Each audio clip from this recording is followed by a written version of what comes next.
Kita berharap kepada yang bersangkutan, laporan dia itu harus dia buktikan dengan bukti yang kuat. Terus yang kedua, dasar apa dia lapor saya? Ada hubungan apa? Yang ketiga, silakan melapor, tapi melapornya resmi. Jangan dipublikasikan. Seakan-akan bahwa saya ini sudah terbukti saya melakukan pelanggaran besar. Buktinya seluruh koran termuat, seluruh medsos secara langsung. Itu maksudnya apa? Jadi saya tidak puas dengan tiga hal ini. Menyerang pribadi saya dengan menuduh bahwa saya gunakan jasa palsu. Yang ketiga, dasar hukum untuk melaporkan saya tidak jelas. Kemudian yang ketiga adalah pembuktian real daripada investasi itu yang saya minta. Ingat, saya tuntas dari semester 1 sampai selesai. Jadi jangan dijadikan pelaporan berdasarkan laporan dikti. Dikti itu lahir tahun 2000 berapa? Coba belajar aturan dan hukum yang baik. Dulu sistemnya manual. Setelah PP nomor 16, kemudian Undang-Undang nomor 20 tahun 2003, itu lalu berlaku sistem online. Kan begitu. Jadi mohon, ini sebetulnya saya tidak sampaikan ini.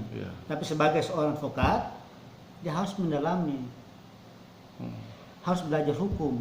Mau menyerang orang, harus belajar dulu tata cara menyerang orangnya, dasar hukumnya, regulasinya apa. Dulu sih kita mendaftar memang sistem online, sistem manual. Tahun berapa? Tahun 19 dan 2019 sampai 2020. Itu sistemnya masih manual dulu.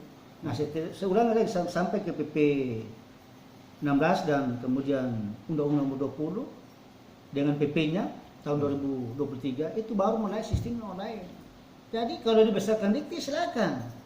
Kenapa tidak berdasarkan universitas? Kan begitu. Apakah dikti itu cuma satu? PD diktinya? Kan betul. Yang dipakai oleh Jakarta Timur. Dan oleh karena itu Pak Anderi, saya sudah komunikasi dengan beberapa teman-teman saya di Jakarta. Listing satu angkatan. Ada yang pengacara, ada yang pengusaha dan seterusnya. Nah, kemudian ada juga dosen dan dekan saya sudah komunikasi semua. Persoalan ini bukan hanya dihadapi saya, ada beberapa orang juga pada masa-masa berapa tahun lalu datang untuk menyampaikan ini. Tapi semua ini dikembalikan pada persoalan universitas yang bertanggung jawab untuk mengurus itu.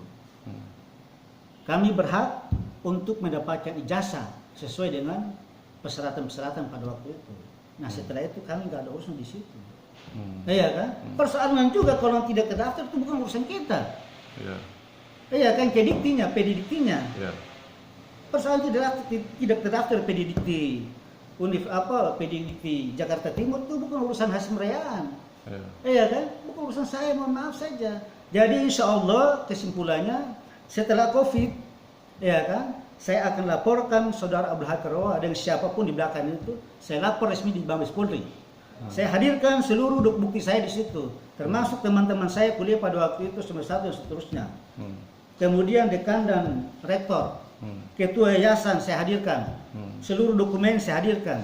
Akan saya hadirkan pada saat saya pelapor saya di Mabes Polri. Saya lapor tiga hal yang termasuk pelanggaran IT, penyerangan nama pribadi saya secara terbuka dan umum. Kan begitu. Ya, ada 3 hal saya lapor. Insya Allah habis lebaran kita uji siapa yang cerdas, siapa yang pintar, siapa benar, siapa salah. Tapi ingat, saya sebagai manusia tentu saya juga tidak terima dengan cara-cara seperti ini. Tidak terima sama sekali. Insya Allah habis lebaran saya akan hadirkan dia Jakarta. Dia fasilitasi siapa-siapa yang akan saya laporkan ini. Fasilitasi. Hari ini saya tidak pernah ke Polres karena saya tahu saya lawan, saya tuntut berarti saya kenakan saya ada masalah. Menurut saya tidak masalah. Jadi saya diam dan saya tenang cukup. Karena Pak Dewi datang, saya mengklarifikasi cukup. Anda punya kewajiban, ya kan, untuk menelusuri, saya punya kewajiban juga harus menjawab. Tapi insya Allah jawaban seterusnya itu nanti kita berjumpa di Jakarta untuk melaporkan persoalan secara fakta. Karena saya kebetulan kuliahnya di Jakarta, bukan kuliah Makassar, bukan kuliah di Ambon, kuliah Jakarta. Jadi saya akan jawabnya di Jakarta nanti. Ya, terima kasih.